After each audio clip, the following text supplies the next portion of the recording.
Welcome to Mic'd and Medicated.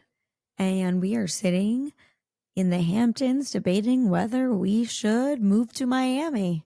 Miami. Yummy. Didn't know the heat is on all night on the beach and the break of dawn. I'm going to Miami. Miami. Da-na-na-na-na-na-na. I mean, I kept feeling it. I like sunshine, look. You're in flamingo pink today, and I'm in white. We could be you Miami look Palm Vice. Beach. I look a little Miami-ish. Is that too old for you, Miami Vice? A little bit, but I know it. Okay, I mean, isn't that with Don Johnson? Don Johnson, thank you. Oh, look at you. Come on, I know he was married to Melanie. I'm rocking the white blazer in honor of Don Johnson. That was Miami Vice. No, he was married to Melanie Griffith. Yes. They have a daughter named Dakota Johnson. Melanie Griffith was she was in Milk less Money. Attractive woman from Sleepless in Seattle. I don't think she was in that. That was Meg Ryan. Meg Ryan. But wasn't Melanie Griffith like the less cute, less famous Meg Ryan? Melanie Griffith was pretty famous. She wasn't the girl next door. She had like the gigantic tall legs and was kind of very slutty and sexy. She was in Milk Money. She was like a prostitute. Yes. I mean, her mom is very famous. Her mom is Tippi Hendricks, I believe. Okay. Who I think was in Alfred Hitchcock's The Birds. Wow. I think we should, you could have a movie podcast if we want. I don't know if we might have to check that out, but I'm pretty sure that is accurate. Impressive. So today we are talking about, should we move to Miami? And for everyone listening who resides in New York City. And we're talking about Manhattan, not like you live in Long Island and you say you're from New York City. Like we're talking about Manhattan, baby. Yeah. Or Queens or Brooklyn or the Bronx. Yeah, all the boroughs, the 5 boroughs. The 5 boroughs. Thanks, Caroline. I forget sometimes. You need to be a little more inclusive. I forget there's 4 other boroughs. Okay. I'm actually, for a Jew, I'm 5th generation Manhattanite, baby. So I think this question is on a lot of people's minds because we just had our mayoral primary and we're not happy. The results were shocking. I mean, I'm wearing my shirt, curb your anti-Semitism, even though Larry David's not amazing with Israel, but that's a whole other story. I'm surprised to hear that. That's disappointing. I know, because he's in LA, which is a fucking liberal shithole. And that's what New York is becoming. I mean, Mamdani, I like to call him Mon-fuck-dom. What do I call him? Mon-fucking asshole. And you're breaking your mom's rule left whatever. And right here. He's actually I don't know if he's getting paid by like the top brokers in Miami, but he is going to create a huge, I think prices are going to skyrocket in Miami if he actually wins. But for people not understanding, so obviously New York is, well, not obviously, but it's a majority are Democrats. And so for the primary, whoever gets elected as the Democratic candidate usually wins, although Mike Bloomberg won as an independent. So that is pretty exciting. That is exciting. And Eric Adams is running as an independent. So not as exciting. Well, but so here's the deal. If you look back historically, we had Giuliani, we had Bloomberg, we had de Blasio, and then we had Adams. So, it's a mixed record for New York City. However, no, they were all Democrats. I don't think Giuliani won. I meant mixed in terms of like how effective or good they were. They were all good until de Blasio. Yeah, I was going to say, well, that's why it's mixed, because I think Giuliani was good. Giuliani was good. Bloomberg was good. I think Bill de Blasio started to ruin our city. But luckily, he was too inept to fully ruin our city. Well, if COVID hadn't happened, maybe he would have done less damage. But the combination of de Blasio and COVID was just like literally, the nail in the coffin. And I want to know why nobody has investigated what happened to the $800 million given to his wife for mental wellness initiatives in New York City. Like, where did that money go? I don't know, probably to like all the hotels with illegal immigrants who are getting Amazon gift cards and Amex cards. Okay, so let's stay focused today. Sorry, I don't know. No, I'm with you. I meant like we could go off on a whole tangent around that. But I meant more that historically you have Democrats running the city. Bloomberg was an amazing exception. And while Adams is not, has had a very mixed record. I think he looks pretty fucking good right now. Yeah, I was going to say, I think he looks like we'd all be thrilled. I mean, I've seen so many people who were pushing Cuomo, who, let's just admit, he was not a great candidate. He wasn't, because he comes with, obviously, first of all, he did not campaign hard enough, because he didn't seem to want it enough. No, I don't think he didn't want it. I think he was riding on the coattails of his name, and I don't think he campaigned that hard. And I think he ended, as governor on not the best note. I did think he did a good job as governor during COVID. But what he did say that I liked is he did an interview with Barry Weiss, which I really liked, and it did scare the shit out of me that Mamdani had a chance, which obviously we know he won. But Cuomo said, he's a progressive. Cuomo is a progressive. Mamdani is a socialist. And I think the difference between, New York as a Democratic city in the past is that the party has changed. So what was a moderate Democrat, right? I mean, obviously LA was always a way more liberal place, San Francisco more liberal, has now turned from a just progressive, moderate environment that Cuomo would probably represents to a absolute socialist shithole. And I think what's ironic here is, like, New York is literally the capital of capitalism. I mean, in the world, I would say, right? It's like the epicenter of finance. Like, it is where, like, the slogan, if you can make it here, you can make it anywhere. If you can make it here, you can make it anywhere. It's up to you, New York, New York. Da, da, da, da, da, da. Okay, we digress. So anyway, but wait, can I just say, I listened to the Barry Weiss episode with Cuomo, and I had a bit of a different take, which was, he just is not that bright. Number one. Okay. Agreed. He's not very articulate. He kind of sounds like a thug. I think he is, like, known as that. I just feel like it's kind of like, and I know it worked for the Democrats with Biden, but it's kind of like when they trotted out Biden, and it was just like old and stale and like from another era. And I think he was a really flawed candidate. And I think Mamdani, what's so terrifying about him is he's young, he's charming, he's charismatic, and he's a bullshit articulate. And so I think, like, I just wish people would dig deeper. And I think one of the reasons we're doing this episode is that we want to share all the facts we've been reading, because I think it's sometimes easy to miss when there's so much content out there and you're being bombarded with so many different, articles and points of view and sources of news. Like, he's a very scary guy. And even if he's trying to modulate certain things right now because he's running for mayor for the first time, like, when you dig into his background, he is not the guy. Did you see him rapping? He was rapping as, like, with anti-Semitic slurs. He posted for, like, Hanukkah, like some really racist, Muslim people, like, acting like rabbis, like disgusting, disgraceful stuff. He's backed by AOC, who's literally, not to be political, but the biggest asshole of the century. That's what I call AOC. You didn't understand that. Asshole of the century. By the way, like, you're in trouble when he thinks Rashida Tlaib or whatever and AOC are like his idols, and he's on record on Twitter X years ago just saying how, like, they are helping build the socialist, No, they're scary. party. I mean, he won't condemn the Antifida. How do you pronounce it? Globalize the Intifada. He wants, that slogan. He's like, I don't want to do that. It's like, I'm sorry. He refused to. He was pointedly asked if he would. Many times. And I think that I think it's pretty common knowledge that Globalize the Intifada is a call for violence. And I think it's like, really, let's kill slaves. It's like basically the same thing. It's like, let's take the Jews and put them in the gas chambers. I'm sorry, if it was any other race, he would be done. He would be out of politics forever. But because it's Jews, it's like acceptable because we're.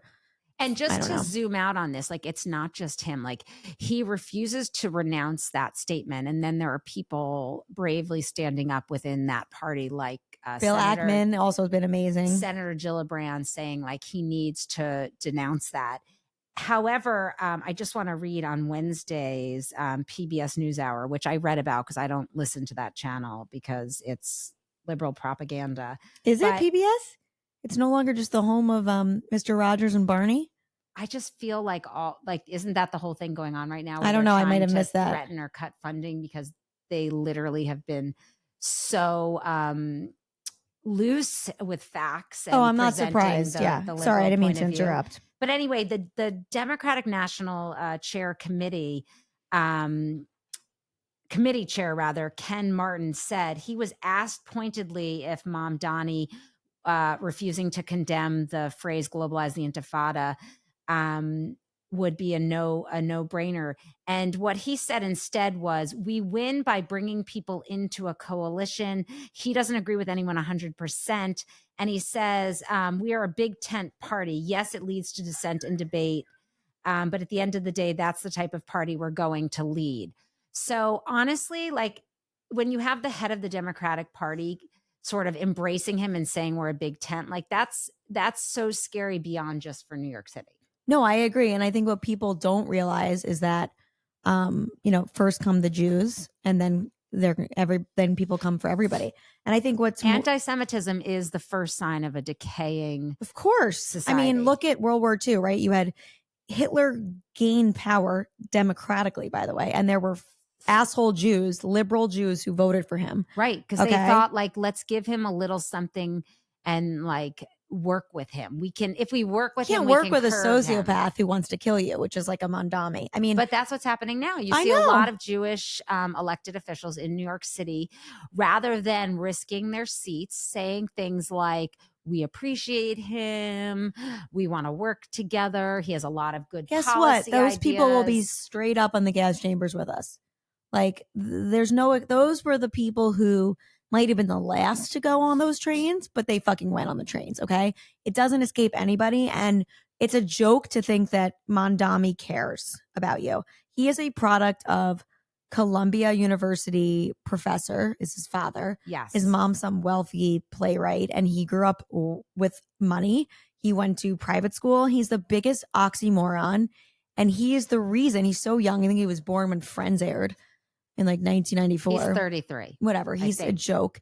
And he literally has not only has no experience, he is the reason that we're in trouble, because he grew up where, all this gender politics and all this bullshit started. He wants to take like $65 million of our taxpaying money for like gender affirming health issues. I mean, what the fuck? Right. And I would just say, like, before we even get into his wackadoo policies, free buses, by the way, like, he is Ugandan and he wants to come here, or rather he wants to remake New York in like a socialist way, when his family fled Uganda and is now a wealthy, living in, a multi-million-dollar home in Manhattan. So I really don't get it. They're products of capitalism. He's honestly like, it's also what's so wrong with like the like liberal progressive wokeism that we've been seeing, in that he was born on Third Base.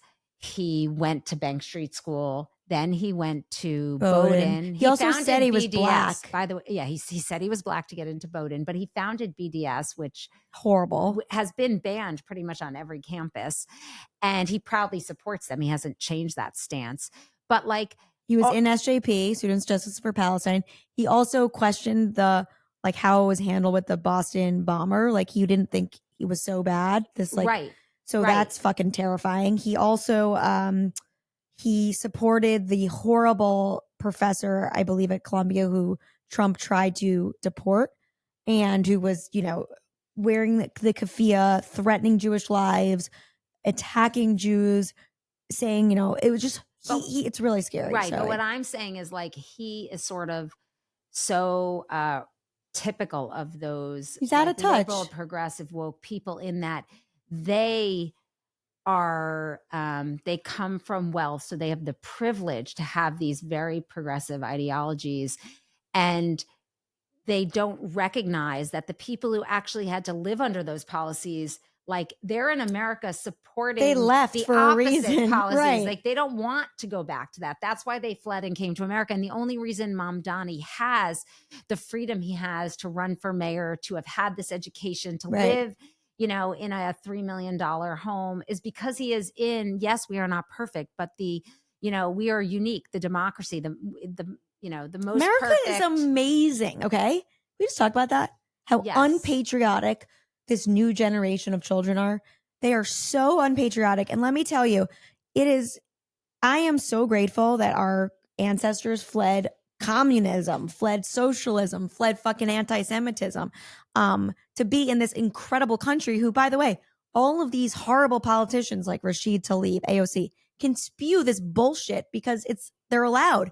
In other countries, they'd be beheaded for shit. Exactly. It's exactly. Just And the by the irony. way, the reason that this, and by the way, I should just say two things. One, apparently I read that the most support Mamdani got was from white, liberal, middle, upper class people, which is just very ironic, but not surprising. And it actually proves that all of these people on campuses who have been having encampments, who have been Death to America, burning flags, holding up the keffiyehs and the pro-Palestinian insanity, like they are now all voting for people like Mamdani. Well, I think, look, it's terrifying. I think a lot of people, it started with this teaching, identity politics of like in this binary way of oppressor and oppressed. And Yes. these, white kids felt like, okay, we are so lucky because we're white and we're guilty and we should be punished because we're the reason that, slavery happened and all this shit has happened, even though like nobody, whatever. So these white people are like, okay, we're going to join the people, the victims. We're going to get back our power. We deserve to support the underdog, like, because they think they're the underdog. I don't understand. They're not taught facts anymore. They're not taught how to think. Well, I think you've nailed it. I think it's about what our kids are learning. And I think that nobody has taken a close enough look at the education system. And then, a lot of parents, I think we are among those parents, kind of started to see during COVID what our kids were being taught when they were remote learning on Zoom. Look, my kids were little. That was you. Right. You guys kind of fucked up. You dropped the ball, man. I'm sorry. You did. No, you dropped the ball. You didn't feel like you could say anything or you didn't know what the hell was going on. I agree. I learned none of this shit. Okay. And my kids were born in 2016 and 2020. They were never in school during this stuff. But here's the thing. Like, I think that for a while I did feel like I couldn't speak up for fear of being labeled a racist. But like, that's insane. That's how we got here. I and understand, now everybody is racist against us Jews. I feel like what happened, like October 8th for all October of the, 7th. Or sorry, October 7th for all of the horrific, horrible, like just anti-Semitic vitriol and violence that it created.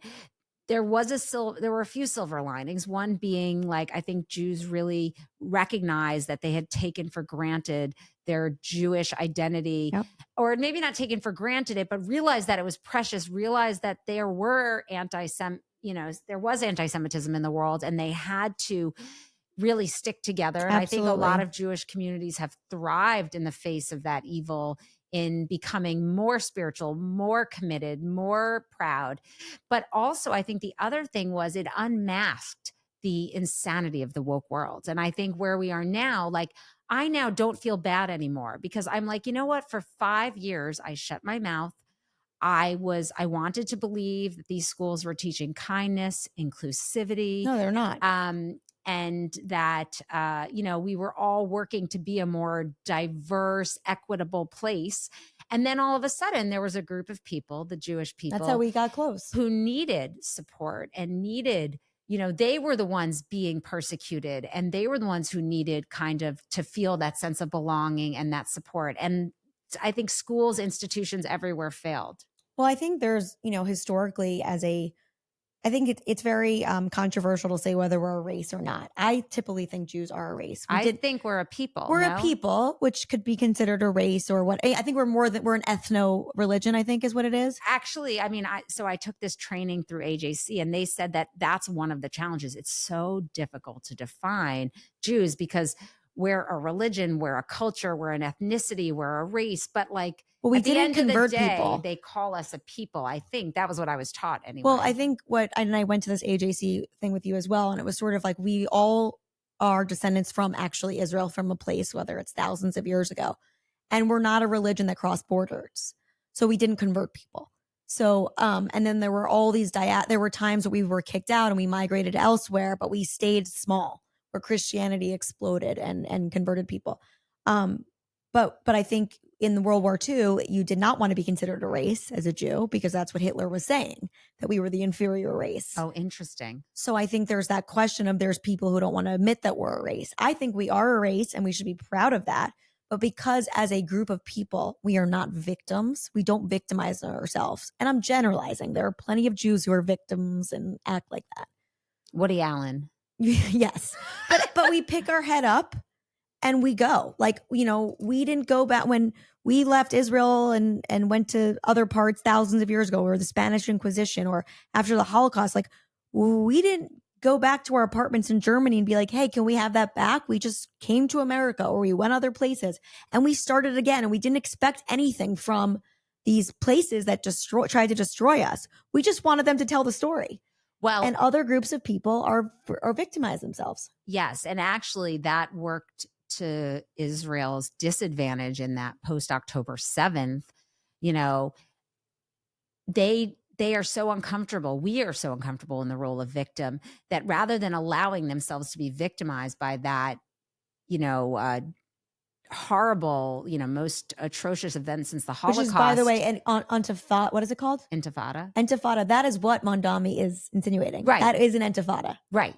Or actually, his father is on X, and his father actually said that that was not just a conflict between Gaza and Israel, but that was signaling the beginning of the third intifada. Like, he was saying that emphatically and joyously. No, it's sick. It's sick. So no, but what I was saying is, like, they refuse to be the victim. And in a culture today where all we do is want to, like, side with and help the oppressed and blame the oppressors, Israel won't allow itself even to benefit from that narrative, because it's just not who we are. And I think that also makes people really uncomfortable. And it also is a real problem, because in this framework of oppressed oppressor, where we don't fit, even though we are a minority and we are always being persecuted, people that fight it. Right. But we succeed and we're successful. And so I think that really is like a fly in the ointment when everyone's talking about how, like, they haven't had the advantages, they've been persecuted, they haven't had this, they haven't had that, but yet then there's this group that actually did have all the same problems and continues to succeed.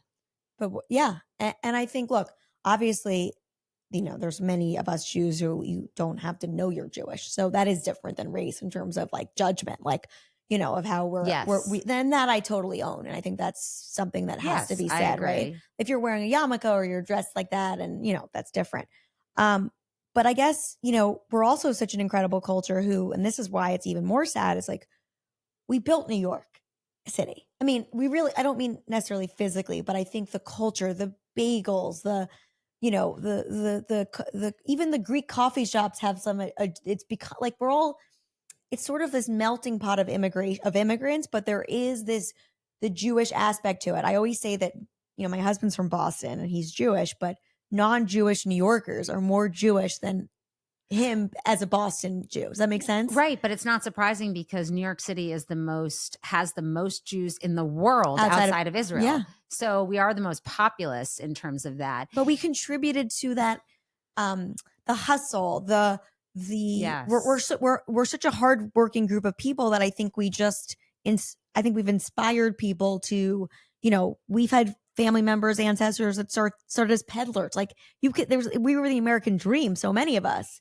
Right. And it's not just, like, I should actually also say, I don't even think it's also just immigrants. So, yes, it's not just, you know, it's not just about Jews, Irish, like Black the immigrants. Greek. Like, I actually think one of the things that was most insidious and damaging about this whole woke thing was, like, instead of inspiring that, like, everyone has some agency and can be who they want to be and thrive and you know, like, you say to a kid, like, if a kid says, I can't read, you say, you can't read yet.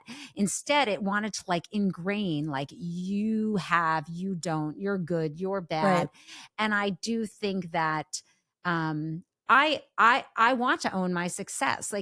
Like this whole notion of unearned privilege and you know, certain lives matter more than other lives. Like, all of that was so taboo. But then I think, again, after October 7th, you realize, like, it actually, like, wasn't pure. There were, like, a lot of and also layers. Like, we were alone. And, like, I feel like as Jews, we, tikkun olam is like part of our repair the world. Yeah, repair the world. It's being philanthropic with money or your hands or whatever it is. It's part of the custom.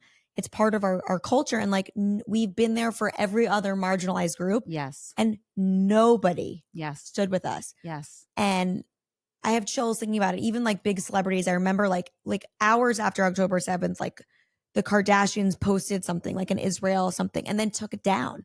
By the way, Mamdani, 36 hours after October 7th, before Israel lifted a weapon, Mamdani did the moral equivalence. He posted something about how he's mourning the Palestinian and Israelis who lost lives. And then he actually pivoted to start criticizing Israel in its self-defense. And so sick, motherfucking sick. I'm sorry, but there were people from fucking Gaza who were employed. By the way, just so people understand, the people on the border in the kibbutzim were the most progressive, peace-oriented human beings who really believed in a two-state solution, okay? They employed people from Gaza. Yes. Who then took their employment, drew maps, okay, and brought it back to the fucking terrorists, okay? Yes. And allowed them to come and put babies in ovens, okay? Yep. No, Jewish people, bullets. IDF, do not put fucking Gazan babies in ovens. No. I, by the way, have a friend who visited right after October 7th and he came back forever changed. And he said that he saw the bullets in the cribs. Like they were shooting babies in cribs. Celebrating. I mean, we went to the Nova Festival exhibition, which was amazing. And, there were I've chills again, WhatsApp videos of Gazan people being like, Dad, I killed 5 Jews and oh my God. And they're like, oh, Akbar, like, fuck you. Like no person, no Israeli or IDF person or Jewish person would celebrate killing a child. Right. So I guess this brings us back to one, is it just blatant anti-Semitism? Yes, people hate Jews. We have been hated forever. And I've been saying this because I'm obsessed with Holocaust books. And I've always said that's why you have to support Israel. We're so jaded and lucky because we were born post 1948 when Israel became a state. So we've always had that.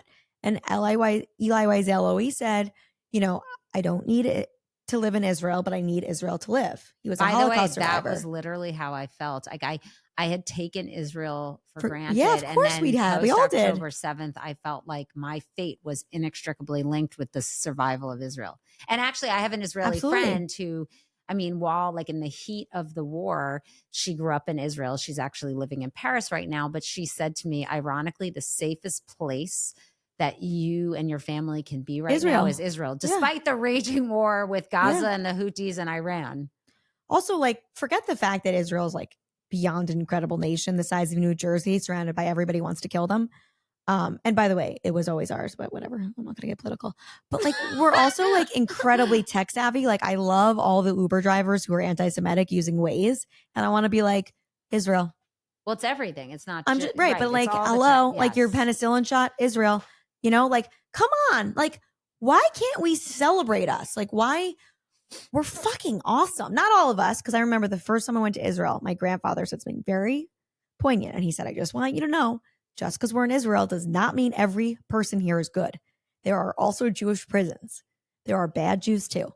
Like, and that's not all of us are good. Okay. Well, that's everything in life. And that's also why I get back to just personal responsibility and this notion of, I think like I have a lot of populist tendencies. And I think that comes from a place of feeling like, don't make assumptions about me because of the color of my skin. Like, don't assume I've had an easy life, like with a road, like the road paved before me because of the color of my skin. Like, and so I hear you. We all have different colored skins. We all are different religions. We all come from different, socioeconomic backgrounds. We all come from different, to me, I think that's backgrounds. Really but the point challenge is, we're all unique. Like it used to be like when we grew up, I feel like, I don't know if anyone ever told me this or not, but I feel like I remember this vaguely, like we're all snowflakes. Every single snowflake is distinct and original. So like, I think when you get away from individuality, you have a lot of trouble when you start to think and you said this earlier, identity politics, but in groups. And I think when you get lumped into groups, it cuts all ways and it's all negative in terms of like, whether you're in a protected group or a not protected group, an oppressed or an oppressor, like we don't generalize people. People are individuals, and they're made up of multiple layers. And I think that's the other thing that's so ironic about Israel is that it is the only country in the Middle East where you can be Black, Christian, white, Jewish, Muslim, gay, that's the other thing transgendered. I mean, it's ridiculous. A lot of Arabs actually are in the Israeli government. I mean, it's a joke. Like it's not like they just think it's like a little white Goldman Sachs or something trying to take over the world. Well, and I also think, honestly, a couple of other things. We, when people are on campus, or I see it in my workplace, or I see it everywhere, this pro-Palestinian movement. And I think what's also so hard to comprehend is when you think about all of these terrorist groups, which are all proxies of Iran, and you think about Iran, like their stated intent is death to Israel and then death to America. And so I have trouble understanding is, I don't care if you're Jewish or not. I don't understand the un-American, unpatriotic sense of like, we may not be a perfect nation, but we're like the best thing on earth. And actually forgetting about 9/11. We just had July 4th and I was listening to something and I was reminded, like, we are the only country in the world that is not like where the government is not based on blood. It's based on a document. Mm-hmm. So when you think about the Declaration of Independence and the Constitution, like no other country in the world is based on that. And that was, I think, but that was authored, by Benjamin Franklin, George Washington. No, Benjamin Alexander Franklin. Hamilton. No, Benjamin Franklin. Oh, geez, Louise, what's that? Thomas Jefferson. Name? Thomas Jefferson. Thank you. and John Adams. Right. But this historian was talking about how actually, like, they were reflecting the people from their states, because Virginia, Philadelphia, Boston, like they were the biggest states. And so Thomas Jefferson gets the most credit because the other guys were already like going to war because Britain had invaded, like blah, blah, blah, the American Revolution. But like the whole point is like, we are actually the only country in the world that is based on a document. Now Israel too, but right. Like, why, like, when did we stop teaching all of the wonderful... When we let people like Rashid Tlaib and Ilhan Omar get in the government, people who left their very corrupt countries and wanted to spread radical Islam and forgot about 9/11. We forgot about the fact that we are people who, many of us have fought for equal rights for everybody, equal opportunities. I mean, you go to the civil rights movement, all Jews were right up there.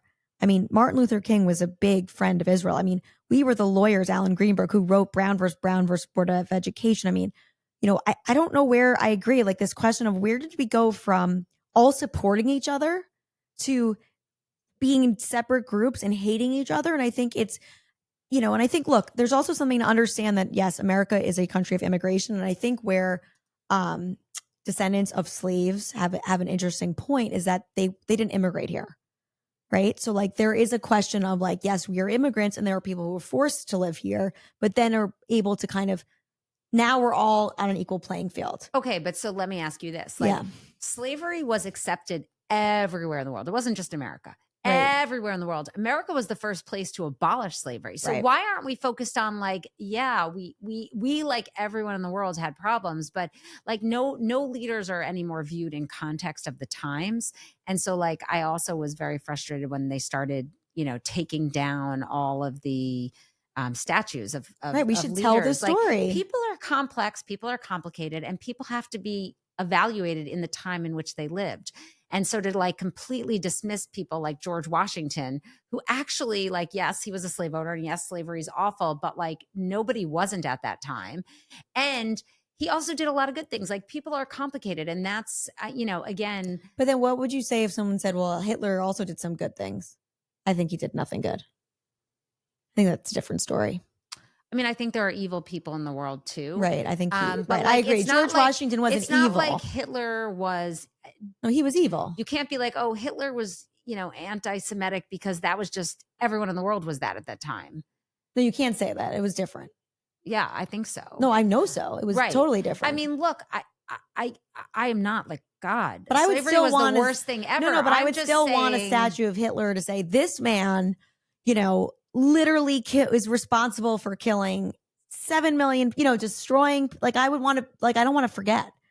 And that's the issue. Is history people teaches us, and I think we've changed history, and I think it's very scary. I just read that the largest teachers union in the United States supports Mamdani.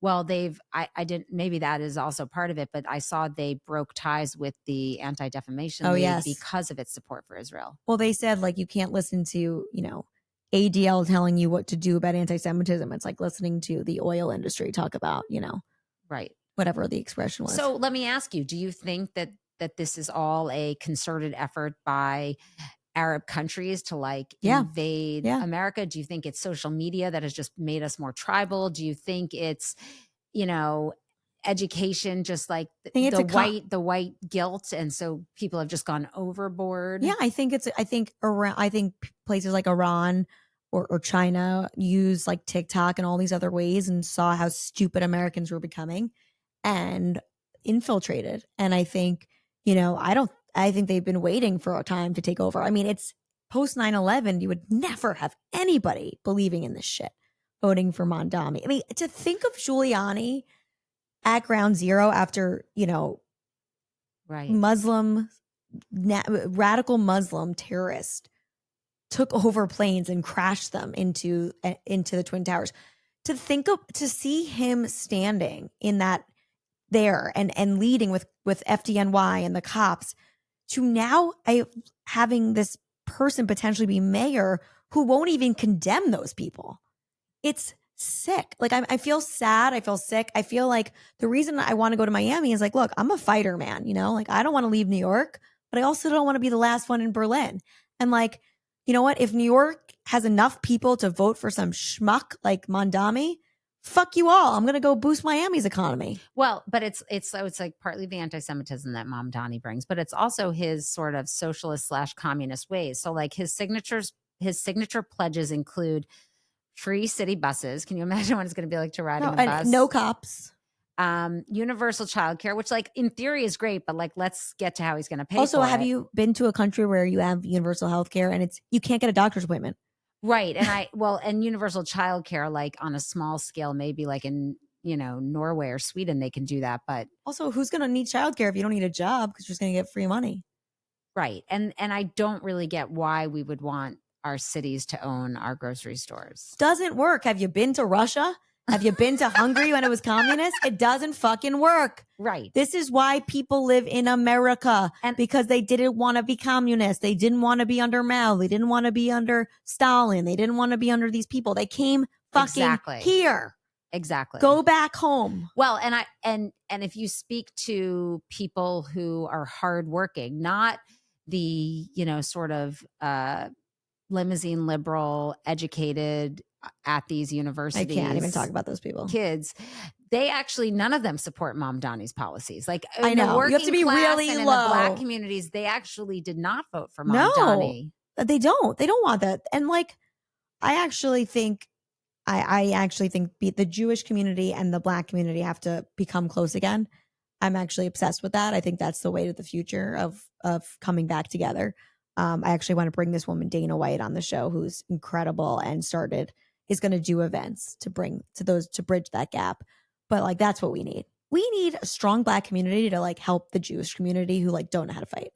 So that's why I have hope for Mayor Adams. A lot of people have said that this race is over, that Mamdani decisively won the primary, even though only 1 million of the 8.5 million New Yorkers vote in the primary. But because I guess so many people just vote party lines, and there's so many Democrats vote if you're not a Democrat. So people for the primary, yeah, right. And a lot of people after, in the past 5 years or after October 7th, they changed their party affiliation to independent. Well, I changed mine back so I could vote. So my dad always said, if you're going to live in New York, you have to be a Democrat because that's the only thing that matters, because no one ever goes Republican. But so I'm saying didn't change. That's why a lot of people are pessimistic and think Mamdani's going to win, because so many Democrats will vote down the party lines. But now you have Mayor Eric Adams, who I know has a mixed record and mixed support. But when you talk about the Black community and and the Jewish community coming together. Like he was very supportive after October 7th. Hugely. Yeah. And I love, like lately I've heard him talk, and he seems like a real down to earth guy. He seems like he's on the street talking to people, whereas I think that's where Cuomo went wrong. I told you he stopped campaigning, he used his name, you know?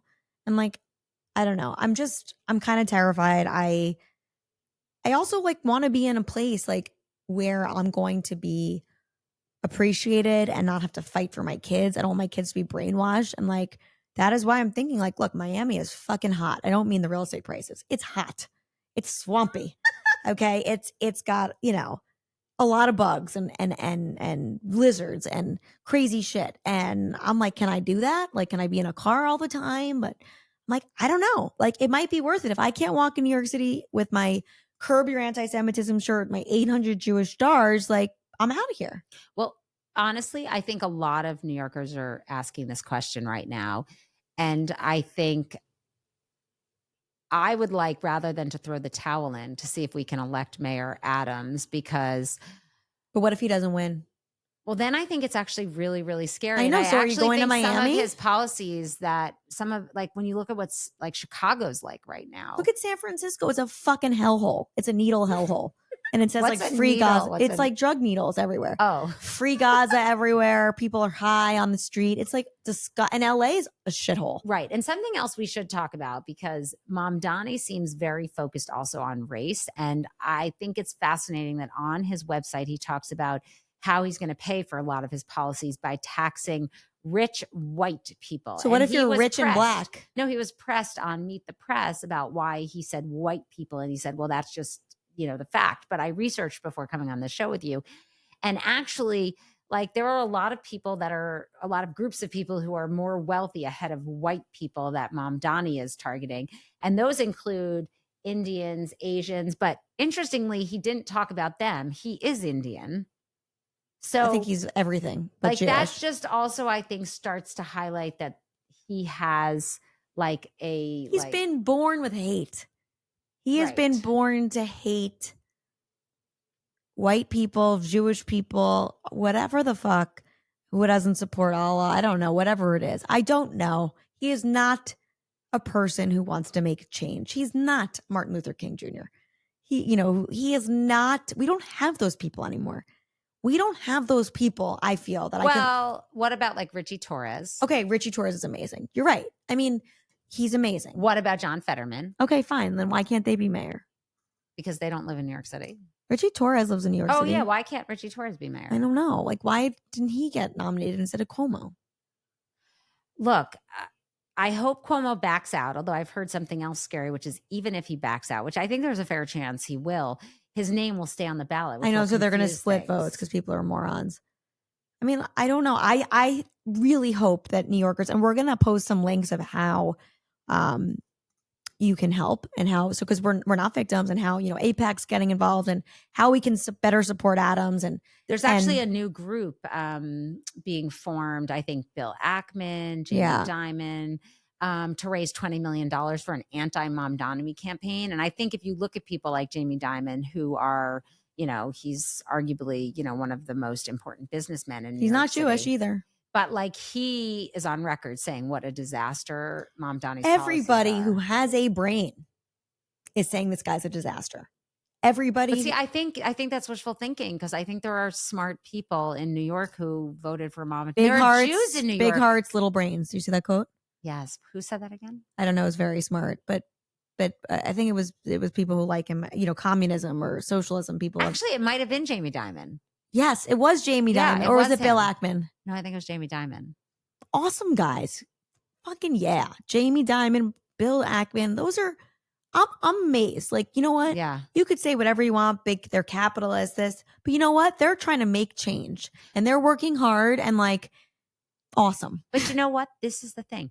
Not just New York. No, but New York has that energy. New York is emblematic of the United States. But like, people in the United States used to look at the rich person and say, you know what's so amazing, son? I could do that.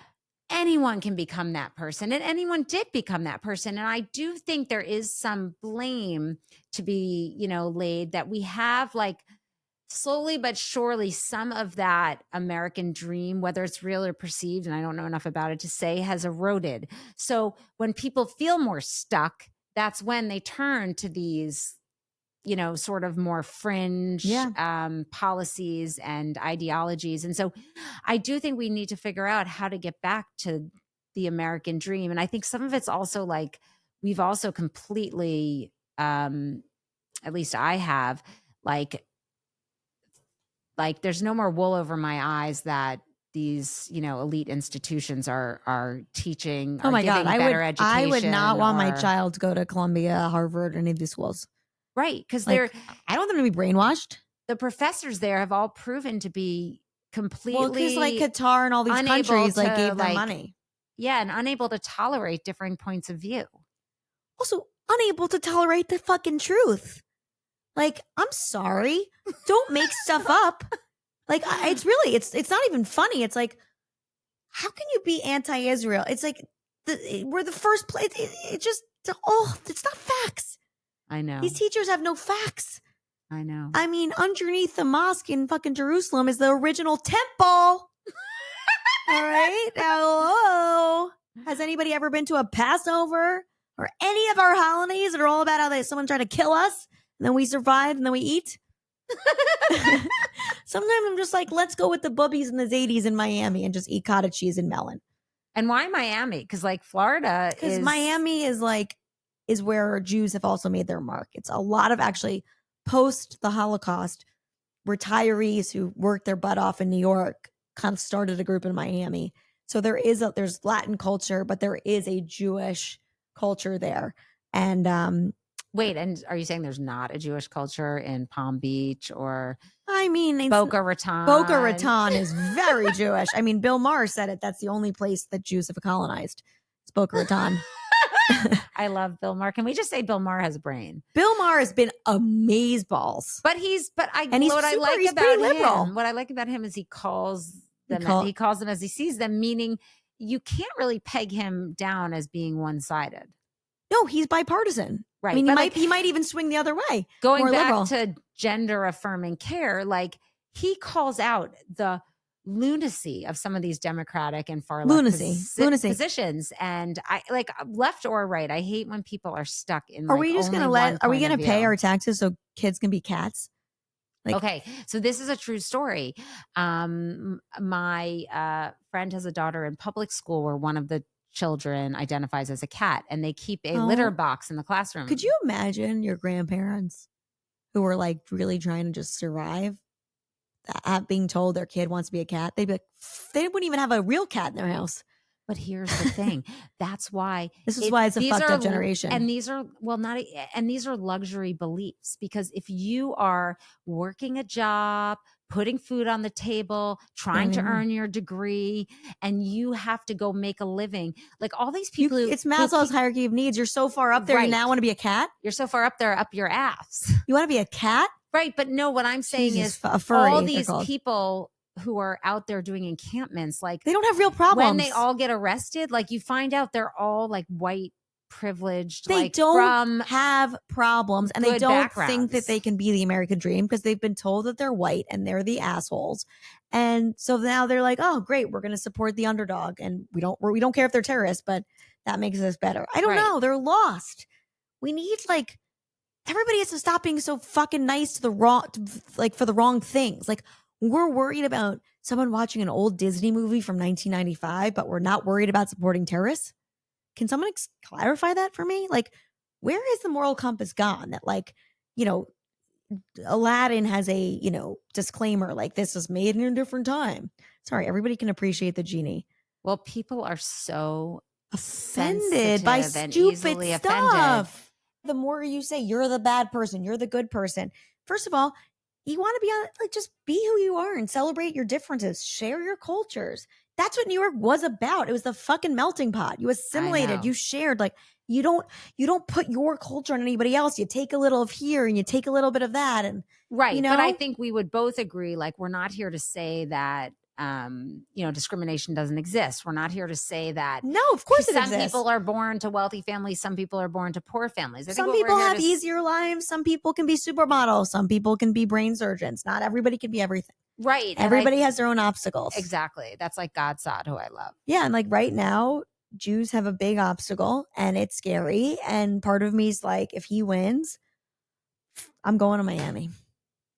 I don't know if I'm going to go to Miami. I feel. Where would you go? That, well, I guess the starting point would be Bedford, or I would live next door to you here. We could live in the Hamptons. It's just very sleepy. I think it's really terrifying because part of me also feels like we should stay and fight. But I know, but I'm tired. And I think New York needs to like hit rock bottom to realize they've hit rock bottom. Well, even Kathy Hochul has said, like, we cannot raise taxes and we cannot pay for the things Mamdani's saying, or we will lose everyone else from the city. New York's already lost a huge percentage of very smart, capable, wealthy people who help make New York great because it's absurd. The whole thing's absurd. But there are delusional people who voted for him, and I'm terrified. And I hope everybody goes to vote in the actual election. And if you don't vote and you can vote, don't complain. Right. No, I think everyone's got to get out and vote. Let's list all of the things we can think of in our show notes. Yep. And anyone who wants to come speak with us about all of this, like, slide into our DMs. Yeah. I mean, we're not really going to argue, though, about it. Like, what if we said anything that you think is wrong? Because I don't think we said anything wrong. So, like, when have you ever been like, I think I said a lot of things wrong? I don't need someone to be like, oh, well, we really, October 7th was about, like, no, there's no arguing about this shit. If you want to come on and give us more information on how we can get Adams elected and how we can get people to not be so dumb and how we can get Holocaust education back and how we can get everybody to hold hands and sing fucking Kumbaya, hit us up. Right. That's what I feel. Or you know what? I'm going to Miami. But the heat is on all night at the beach of the break of dawn. I'm going to Miami. But no, I would say that, like, I want to practice what I preach. And I think that I like to listen to other points of view and I like to learn. And sometimes my positions are modified. And I think. But certain things I'm not going to change on. Right. Like Israel, I'm not changing on. I think we've all, like, I don't know where we stopped teaching morality, and I don't know where we got lost and so confused about, like, when we started letting kids be cats. Bad. Okay. That's when we started. When we let kids be cats, this is when this shit started.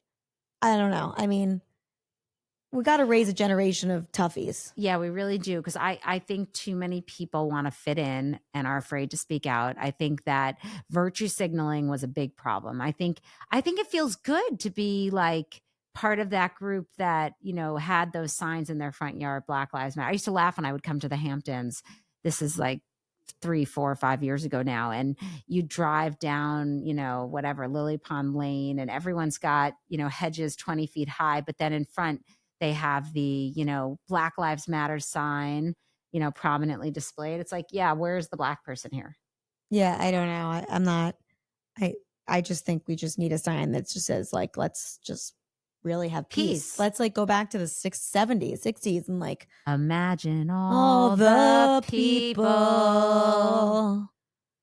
I don't know any more of the words. Living in harmony. Imagine all the people. I don't know the words getting either. High in the 1960s. But you know what? We're going to take back the power and our grandparents will be proud because we're going to be tough. And we're going to tell those cats, if you're not a cat, become a fucking person and learn history and fight for what matters. You can only be a cat if you meow. Don't fight for the microaggressions that mean nothing. Fight for what matters. Fight for your survival. Have passion and love humanity. And you know what? I would say, like, everyone. I only hate people who hate me, but I feel bad for them.